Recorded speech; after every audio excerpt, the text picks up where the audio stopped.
Alhamdulillah dulur beriman semuanya, pada hari ini kita akan bincang-bincang yang mungkin agak serius, tapi mudah-mudahan tidak serius bahasannya. Dikejutkan oleh peristiwa yang sangat menyedihkan. Ada tragedi, yakni seorang ibu di Bekasi yang tega membunuh anaknya yang masih berusia 5 tahun. Menurut temuan yang berwenang pada saat ini, karena menderita skizofrenia seorang ibu ini. Nah, kita akan coba bincangkan kenapa sih seorang ibu bisa mengalami dan mengidap skizofrenia semacam ini, dan kemudian apakah ini karena tekanan ekonomi atau karena hubungan dengan pasangannya ataupun dengan apa. Nah, kita akan tanyakan kepada guru kita. Monggo, Ustaz. Bismillahirrahmanirrahim. Assalamualaikum warahmatullahi wabarakatuh. Waalaikumsalam warahmatullahi wabarakatuh. Amin ya rabbal alamin. Alhamdulillah, memang saya sempat mendengar itu ibu yang membunuh anaknya yang umur 5 tahun kalau nggak salah ya. Kemudian didetek oleh dokter dia terkena skizofrenia atau halusinasi. Memang kalau saya amati dari diri saya sendiri yang nanganin pasien-pasien saya itu, kebanyakan pasien saya itu skizofrenia, Ci. Kemarin saya kajian di IAIN Abdurrahman Wahid itu di Pekalongan ya? Itu rata-rata malah skizofrenia sakitnya. Mahasiswinya itu skizofrenia banyak. Lah, kan wah, ini berarti di Indonesia ini termasuk tinggi di skizofrenia ini. Memang ada unsur tekanan berlebih sehingga tidak kuat menahan tekanan, atau suuzon yang berlebih atau emosional yang berlebih seperti itu.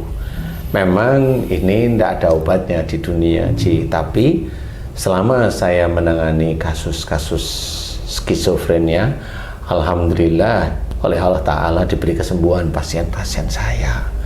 Jadi kalau memang saya amati, saya kan nggak dengar langsung dari ibunya, saya dengar dari cerita waktu kapan ya itu saya dengerin liputan itu dia membunuh anaknya dari perjalanan ini kemudian dibunuh.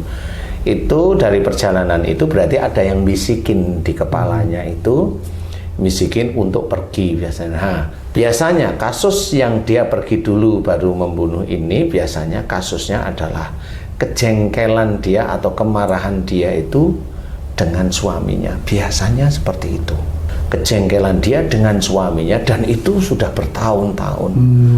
Cuma suaminya nggak paham. Atau si istri ini yang membunuh juga nggak ngerti bahwa itu merupakan kesalahan. Tapi kan beginilah ceritanya. Saya nggak tahu dia muslim bukan ya?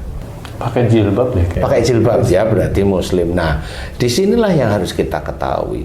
Skizofrenia itu atau halusinasi itu munculnya dari mana? Memang itu dari jin, betul. Tapi jin dikuatkan oleh ifrit. Harus difahami, ifrit dikuatkan oleh dajjal. Nah, yang menyuruh ibu itu atau siapapun yang skizofrenia, yang menyuruh untuk membunuh anaknya ini ya dajjal ini. Kenapa dajjal kok menyuruh ibu ini membunuh? Biasanya yang saya sering alami bagi ibu-ibu yang di sini, saya suruh membunuh anak saya, Ustaz, tapi saya harus kuat untuk tidak mau gitu. Banyak kasus seperti itu. Nah, alhamdulillah diberi kesembuhan, yang ngomong sudah nggak ada dan dia sudah dengan anaknya baik, kemudian dengan kasusnya dengan pasangannya juga baik. Nah, biasanya walaupun dia seorang Islam, walaupun dia berjilbab, walaupun sholat, tidak bisa sebenarnya. Sholat itu akan namengi dari jin yang masuk ke tubuh, itu tidak bisa. Yang bisa itu adalah imannya dan ketakwaannya. Kalau sholat tidak bisa. Jadi intinya skizofrenia itu ada yang membisikin. Kalau yang wudhu itu kamu kentut, kamu jari-jarimu nggak dapat air, nggak, oh itu aja sampai basah semuanya. Karena dia capek, tapi ini ngomong terus. Jadi itu, nah yang skizofrenia bab itu biasanya saya temuin pada teman-teman yang pendakwah. Jadi Iman yang kuat, kemudian ketakwaan pada Allah Ta'ala yang kuat, inilah yang bisa namengin. Bukan jin nggak bisa masuk karena ada yang nameng, enggak. Karena orang itu selalu istiqomah di dalam mengerjakan ibadah-ibadahnya. Akhirnya umpamanya jengkel yang tidak keterusan, kan gitu. Itu kan sebenarnya membunuh anak itu kan sebenarnya dia jengkel kepada. Yang saya amati kalau ibu itu mau jujur, jengkel sama suaminya. Dia marah sama suaminya. Kemudian bisa aja dia tidak marah kepada suaminya, tapi apa? Tapi harta yang diberi suaminya kurang. Biasanya gitu. Untuk merawat anaknya. Untuk merawat anaknya. Jadi dia itu ada kejengkelan melihat kondisi seperti itu. Jadi dia jengkel dengan suami, jengkel dengan harta yang merasa dia kurang. Tapi dia diam, tapi marah. Kalau tanyain, ini kurang nih ya, oh segitu aja kok kurang, jengkel dia. Sementara dia tidak menghasilkan. Iya, coba nanti kalau haji sih, yuk ke Tamce Cok, nggak mau, gitu. Kan lama-lama jengkel, lama-lama gitu. Hubungannya dengan kepribadian ini, kalau pendiam cenderung bisa Iya, kecenderungan seperti itu. Kalau memang masalah ini normal, biasanya orangnya pendiam. Tapi kalau orangnya itu ceria, dia kena skizo, ada tekanan. Itu aja bedanya. Ada tekanan. Jadi kalau yang pendiam itu kan dia bermain dengan otaknya dia sendiri, Ci. Jadi itulah yang terjadinya skizo itu. Selama ini saya kasih contoh umpamanya. Saya menangani ibu-ibu yang disuruh gorok anaknya itu banyak, Ci. Banyak sekali. Saya suruh bunuh anak. Saya baru masak air, kemudian air panas itu waktu saya pegang itu nah anakmu kan lagi tidur. Itu diguyurin, dia nanti meninggalnya masuk surga. Dan dia nggak teriak-teriak, guyurin aja. Itu gitu. Kalau dia pegang pisau, anakmu itu kan lagi gini, udah langsung aja gorok seperti. Dan itu sering, dan dia itu mencoba untuk menahan untuk tidak. Nah itu kan nggak ada obatnya. Kalau teman-teman yang lain, teman-teman dokter atau yang lain itu kan biasanya dikasih obat penenang aja, tapi nggak bisa menyelesaikan. Jadi ingat cerita itu tadi, orang menggorok anaknya karena dianggap dapat bisikan wahyu untuk mengikuti apa yang dijalankan Nabi Ibrahim terhadap Ismail itu. Bisa bisikan seperti itu. Nah biasanya kalau bisikan jenisnya seperti itu, biasanya orangnya itu ibu-ibunya sholatnya tertib. Tapi dia marah juga, menyimpan marah sama suaminya. Itu sholatnya tertib. Makanya kenapa Dajjal itu sendiri bisa bisikin melalui seperti itu, gorok seperti Nabi Ibrahim. Ya, karena dia kalau bunuh tuh, itu anakmu anak iblis. Oh nggak percaya dia malahan. Dia nggak percaya. Kan gitu. Betul. Tapi kalau ini nanti kan dia kan masih kecil, dia masuk surga nanti. Oh ini kan terprovokasi akhirnya nggak kuat, akhirnya tetap dia jalanin seperti itu. Nauzubillahi min dzalik. Nah, kasus yang seperti itu hampir semua ibu-ibu yang disuruh membunuh anaknya rata-rata biasanya memang marah sama suami yang disimpan di sini. Rata-rata 90% itu. Saya berani cerita karena yang saya tangani ya begitu. Alhamdulillah setelah mau mengerti, memahami, kemudian doa, kemudian selesai 1 bulan atau berapa minggu saya suruh ke sini, alhamdulillah selesai. Saya tanya suaranya gimana, udah nggak ada Ustaz. Alhamdulillah seperti itu. Jadi skizofrenia ini di Indonesia ini cukup lumayan banyak. Bipolar itu gimana ya? Sama mirip-mirip aja, cuma bipolar nanti aja kita bahasnya ya. Skizofrenia, ibu yang membunuh anak, kemudian dia jalan-jalan dulu untuk membunuh anak, berarti ini ada persoalan, bisa masalah keuangan atau bisa masalah si ibu itu mencurigai suaminya bagaimana, keluar terus mencurigai, terus akhirnya dia jengkel dengan kondisi seperti itu bisa. Nah kalau sudah ketemu biasanya nanti saya suruh, jangan begini lagi ya Bu, jangan begini lagi ya Mbak, atau jangan begini lagi ya Mas. Kalau dia mau niat pada Allah Ta'ala, hilang nanti. Itu Dajjal itu insya Allah bisa dilepas. Insya Allah atas izin Allah semuanya. Karena kalau jin, enggak, jin itu tidak menyuruh untuk membunuh anak, itu jarang jin itu. Jin jarang. Tetapi kalau Dajjal bisa, karena itu kan kejiwaan. Karena si orang itu sendiri dia melenceng dari syariat. Pasti sudah melenceng dari syariat sehingga Dajjal itu masuk ke situ. Kan seneng Dajjal itu kalau orang Islam keluar dari syariat. Makanya tugas Dajjal besok pada waktu duhon itu dia itu hanya ngelencengin syariatnya orang-orang Islam, hanya mengajak orang Islam itu menjadi kafir. Hanya itu aja tugasnya. Seneng dia. Jadi pengikutnya. Jadi pengikutnya sebenarnya. Ya itu seneng. Nah ini sebelum itu terjadi, nah inilah sebenarnya skizofrenia itu insya Allah yang selama ini saya tangani dari situ. Ya Ustaz, skizofrenia ini keren ya namanya Ustaz ya, udah menyeramkan. Itu yang ibu membunuh anaknya umur 5 tahun itu sampai 20 kali Ustaz. Tusukan itu 20 kali. Jadi bisa dibayangkan betapa dominannya bisikan itu sehingga dapat menggerakkan seorang ibu yang seharusnya cinta sama anaknya sampai anaknya jadi korban. Begitu juga yang di Bandung Ustadz, dia juga membunuh anaknya di bawah 1 tahun.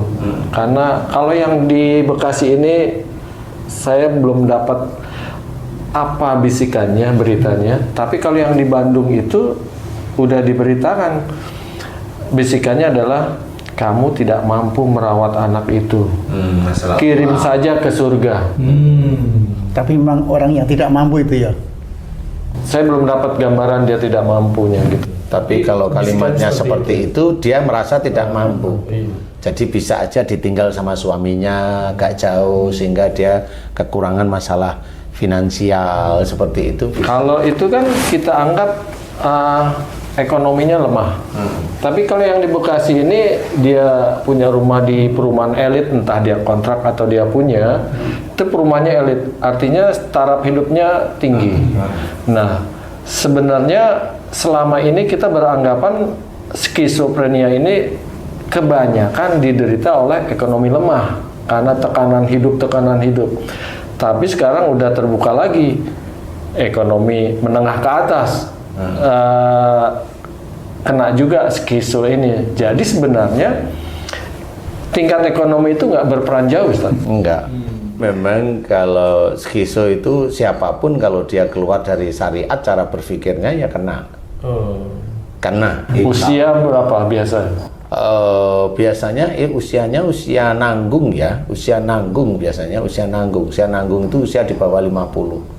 Biasanya loh ya, yang di atas 50 jarang lah, jarang. Biasanya di bawah 50 itu, 45, 50 ke bawah lah itu biasanya skizo itu seperti itu. Seperti anak kecil SD skizo juga ada. Anak kecil SMP ya seperti itu. Karena ya orang dibully itu nanti skizo. Nah itu orang nggak tahu kalau dia itu mengidap skizo, nggak tahu. Seperti itu. Nggak usah yang dibully orang lain loh. Kadang-kadang orang tua itu bully anaknya. Bully anaknya gimana? Anak yang satu dibandingkan dengan yang lainnya loh. Ini kan kebuli anaknya. Kaya, miskin, pintar, bodoh. Pintar, bodoh. Kemudian anaknya mamanya punya 2, memang dilihat sama tetangganya itu pintar-pintar, anaknya dibodoh-bodohin. Ya ada yang begitu. Nah, yang kasus seperti itu tidak cuma skizo, tetapi sudah kesurupan, Ji. Jadi sudah kesurupan. Nah, kalau kesurupan ini sudah mulai ada tambahan, berarti emosinya termasuk tinggi. Emosinya tinggi karena kesurupannya bunuh, berarti dia emosi. Jadi ada faktor itu. Makanya oleh Rasulullah itu diceritakan ojo nesu mengko mlebu surga. Artinya itu Ustaz. Ya, betul. Iya betul. Jadi artinya itu malah dibalik ya sekarang. Jadi jangan marah, bagimu surga itu memang benar. Nah selama ini banyak para pendakwah itu memang nggak paham marah itu titiknya di mana. Ada malah ustadz yang bilang, "Wong sakit kok dari marah." Lah dia itu nggak pernah meneliti. Jadi kelihatan di situ itu lucu.